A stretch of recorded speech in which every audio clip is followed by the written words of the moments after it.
Oke, Assalamualaikum warahmatullahi wabarakatuh. Waalaikumsalam.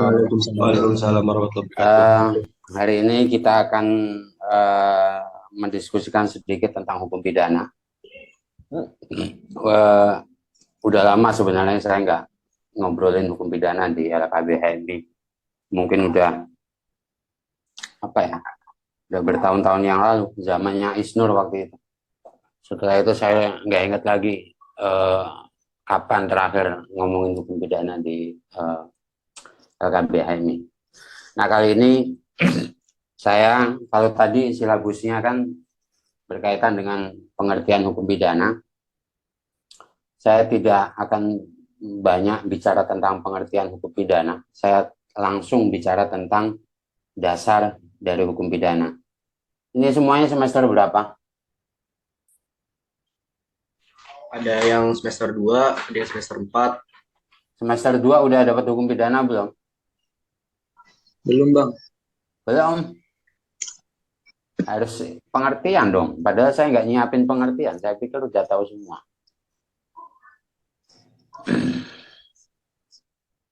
Jadi kalau kita bicara secara singkat apa itu hukum pidana pada dasarnya adalah hukum yang mengatur tentang sanksi ya yang diberlakukan oleh negara terhadap orang-orang yang dianggap melakukan tindak pidana. Jadi eh, hukum pidana mengatur tentang ketentuan-ketentuan ya eh, tentang perbuatan yang dilarang dalam undang-undang itu apa, kemudian bagaimana orang itu kemudian dipertanggungjawabkan secara pidana, dan bagaimana kemudian sanksi itu diterapkan terhadap orang tersebut. Nah, cara-cara penanggulangan dari hukum pidana itu nanti ada mekanismenya sendiri, ada prosedurnya sendiri yang kita namakan dengan hukum acara pidana. Jadi secara singkat pengertian dari hukum pidana itu ya, gitu. Secara singkat. Jadi negara lah satu-satunya institusi yang diberikan kewenangan untuk mengatur hukum pidana dan menerapkan hukum pidana itu terhadap orang. Jadi tidak boleh ada institusi lain selain negara yang menerapkan hukum pidana. Nah, tujuannya apa hukum pidana ini dibuat? Tujuannya adalah untuk mencegah supaya orang itu tidak main hakim sendiri.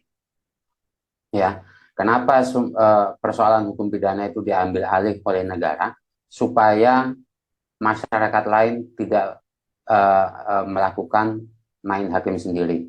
Contoh dari main hakim sendiri itu misalnya ada orang yang ketahuan maling misalnya, kemudian digebukin oleh masyarakat, nah itu namanya main hakim sendiri. Nah, dibuatnya hukum pidana, di mute ya,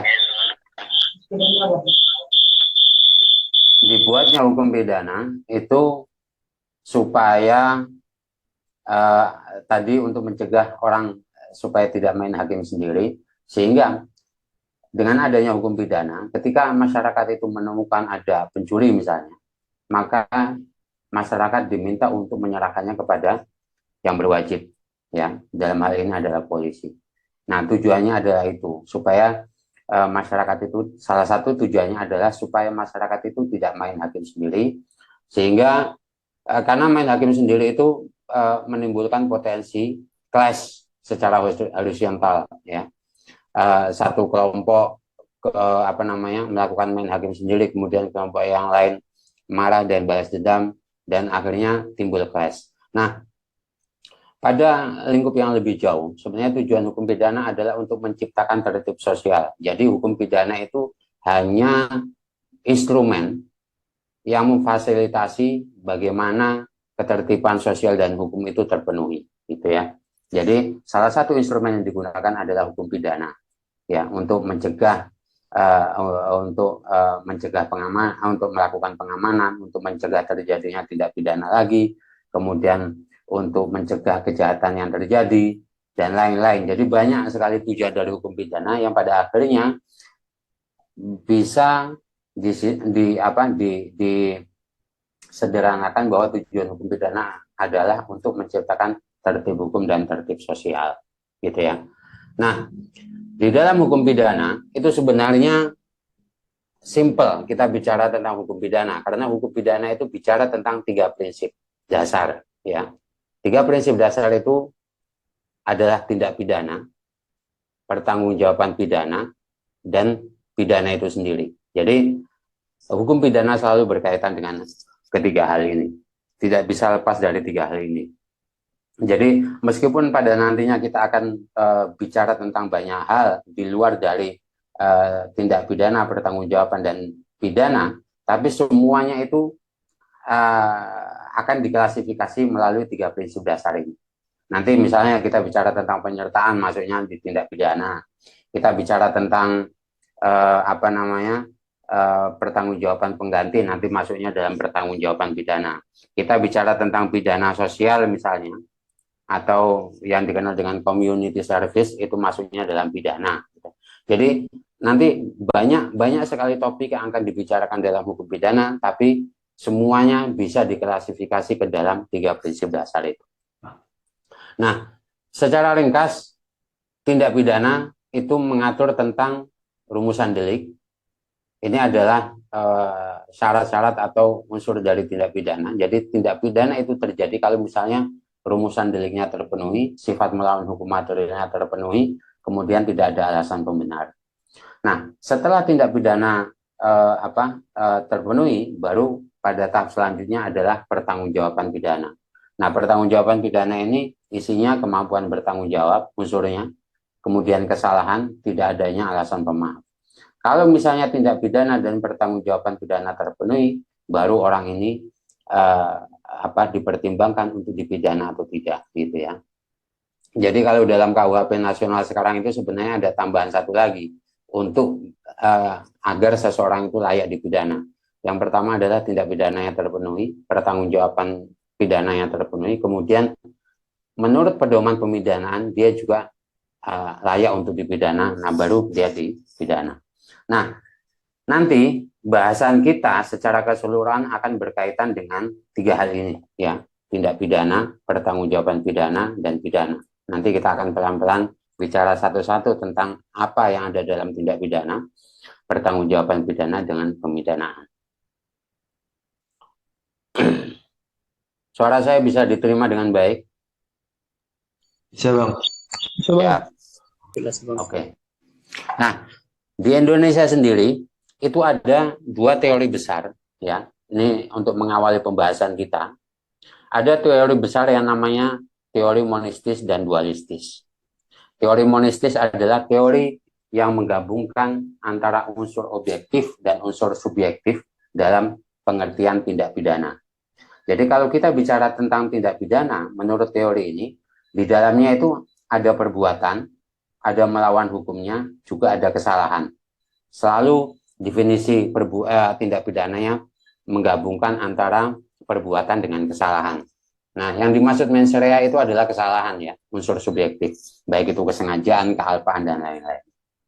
Nah, pandangan ini mendasari KUHP kita yang lama, yang barusan diganti kemarin, gitu. Tapi masih berlaku sampai sekarang.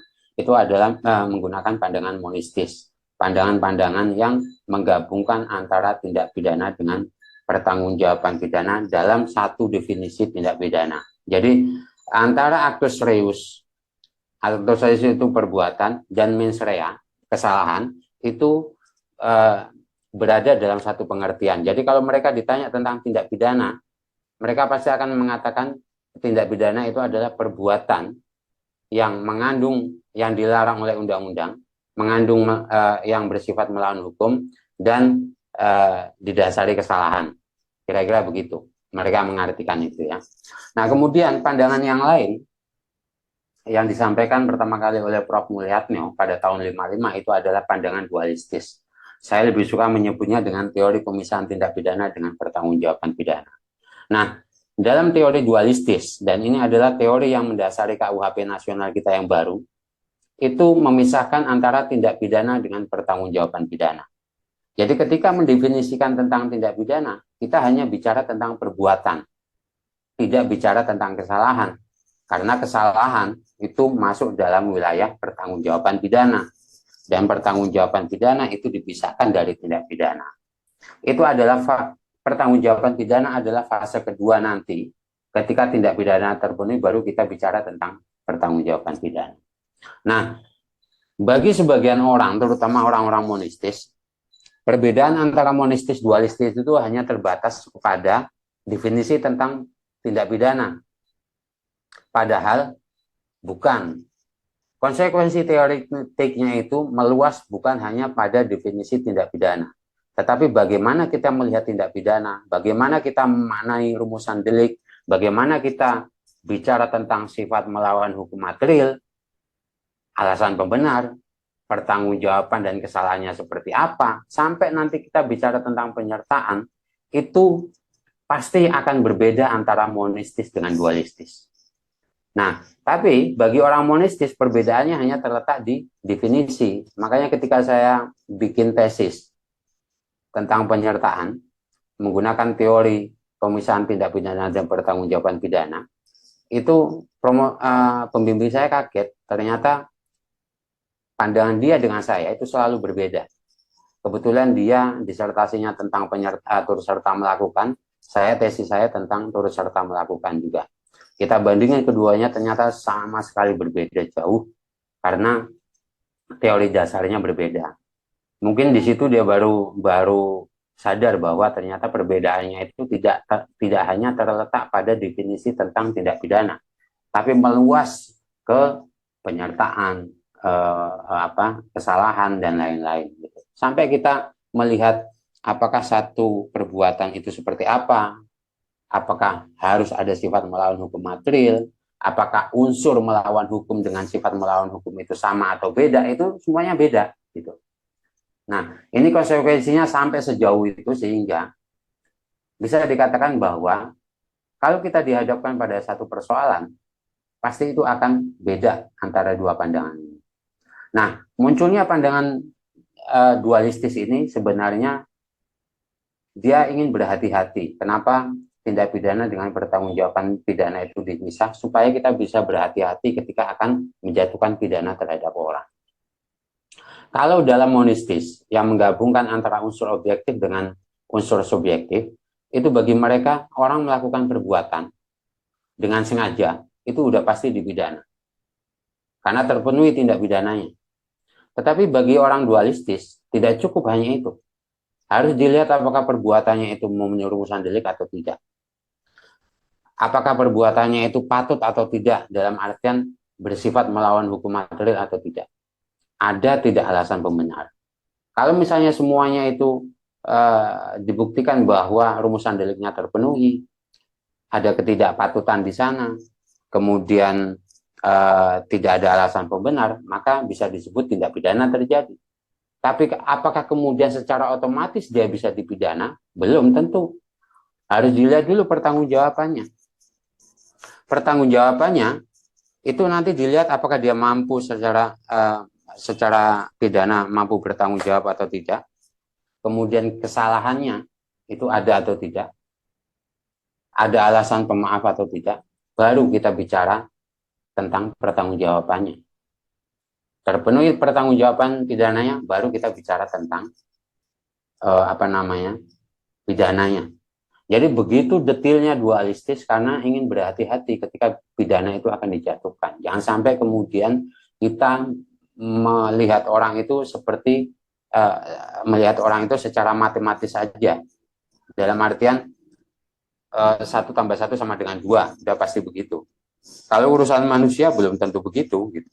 Bisa jadi 1 tambah 1 ada apa gitu. Nah, nanti lebih jauh kita akan bahas satu-satu tentang itu ya. Tidak mungkin disampaikan dalam satu sesi. Bagaimana kehati-hatian dualistis itu sebelum akan menjatuhkan pidana. Karena kecenderungan hukum pidana sebenarnya adalah mensedikitkan pidana. Ya. Karena dia berhati-hati untuk menjatuhkan pidana. Karena yang menjadi objek di sini, yang menjadi subjek di sini adalah orang, bukan barang. Sehingga ketika berurusan dengan manusia, maka harus sangat berhati-hati sehingga pidana apapun bentuknya, seringan apapun itu juga harus dijatuhkan secara hati-hati.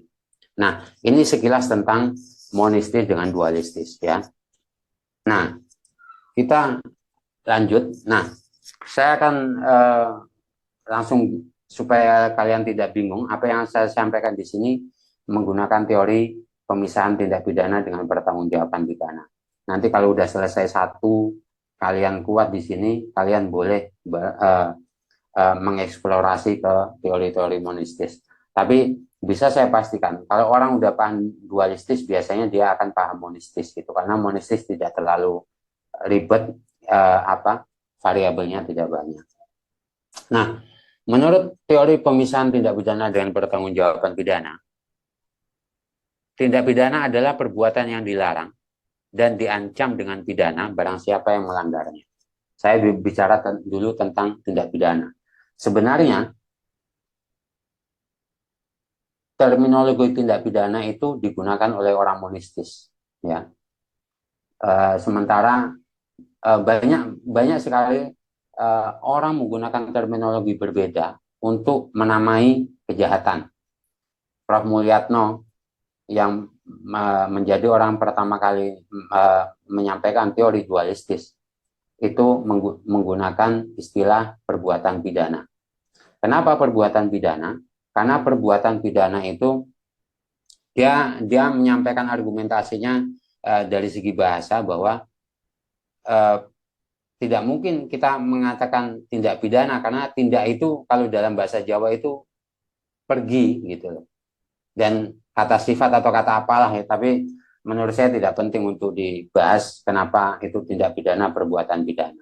Tapi yang lain juga ada yang mengatakan misalnya perbuatan kriminal seperti Andi Zainal Abidin Farid, Satocit Kartanegara yang monistis juga menggunakan istilah tindak pidana. Kemudian Jongker ada menggunakan istilah peristiwa pidana. Jadi banyak sekali, tetapi KUHP lama kita menggunakan istilah tindak pidana untuk menamai kejahatan. Sehingga akhirnya kita yang dualistis juga menggunakan istilah tindak pidana, tetapi pengertiannya adalah pengertian perbuatan pidana. Nah, kalau orang monistis mendefinisikan tindak pidana itu sebagai perbuatan yang diatur dalam undang-undang bersifat melawan hukum dan orang yang melakukan yang bersalah. Jadi ada penggabungan antara perbuatan dengan kesalahan. Kalau dalam terminologi tindak pidana menurut monistis. Tapi kalau menurut dualistis, itu tindak pidana hanya terminologinya saja, tetapi definisinya mengikuti definisi perbuatan pidana. Nah, yang saya cantumkan di sini adalah definisi tentang perbuatan pidana sebenarnya. Karena istilah tindak pidana ini sudah memasyarakat, ya. Karena undang-undang kita pakai istilah tindak pidana, akhirnya kita pakai istilah tindak pidana, tetapi pengertiannya pengertian perbuatan pidana. Nah, perbuatan pidana atau tindak pidana disebut dengan perbuatan yang dilarang dan diancam dengan pidana barang siapa yang melanggarnya. Jadi kalimat pokoknya adalah perbuatan yang dilarang dan diancam dengan pidana, kemudian anak kalimatnya barang siapa yang melanggarnya. Nah, dari pengertian ini terlihat bahwa yang menjadi unsur pembentuk dari tindak pidana itu adalah perbuatan. Selalu ada perbuatan dalam pengaturan tindak pidana. Tidak mungkin tidak ada perbuatan. Jadi kalau ada orang mengatakan bahwa tindak pidana ini tidak mengatur perbuatan, itu pasti secara teori keliru. Karena unsur pembentuk satu-satunya, unsur pembentuk dari tindak pidana itu adalah perbuatan. Jadi tidak mungkin tidak ada perbuatan di dalam tindak pidana, pasti ada. Gitu. Sebentar ya, minum kopi dulu ya.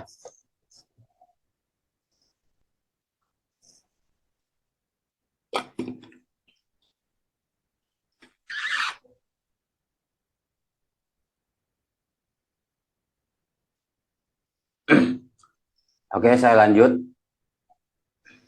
Jadi, saya ulangi lagi bahwa perbuatan adalah unsur pembentuk dari tindak pidana. Tidak mungkin ada tindak pidana tidak mungkin ada perbuatan dalam tindak pidana. Nah, dalam tindak pidana itu perbuatan apa yang diatur? Yaitu perbuatan yang dilarang. Ya. Jadi semua perbuatan yang masuk dalam tindak pidana itu adalah perbuatan yang dilarang. Kalau misalnya kalian menjumpai ada larangan untuk melakukan perbuatan pencurian, itu berarti bahwa pencurian dilarang, tidak boleh dilakukan, tapi perbuatan yang lain boleh dilakukan gitu. Perbuatan yang lain di luar dari apa yang diatur dalam tindak pidana itu boleh dilakukan. Tetapi kalau misalnya perbuatan itu masuk dalam aturan pidana, menjadi tindak pidana, maka itu tidak boleh dilakukan. Jadi kalau dilihat dari apa namanya,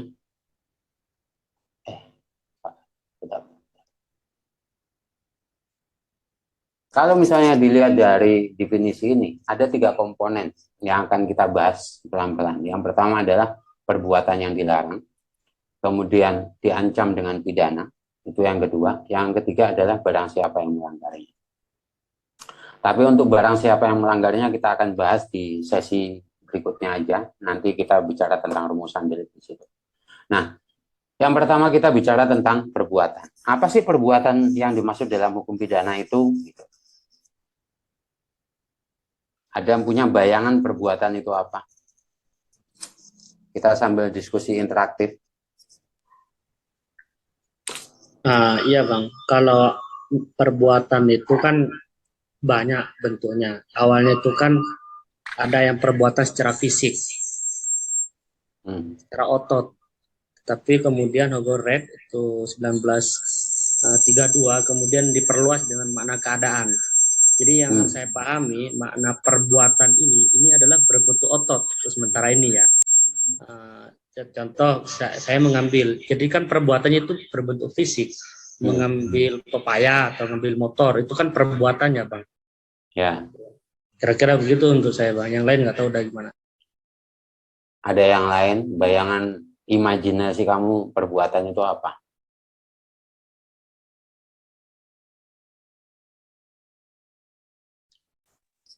Ada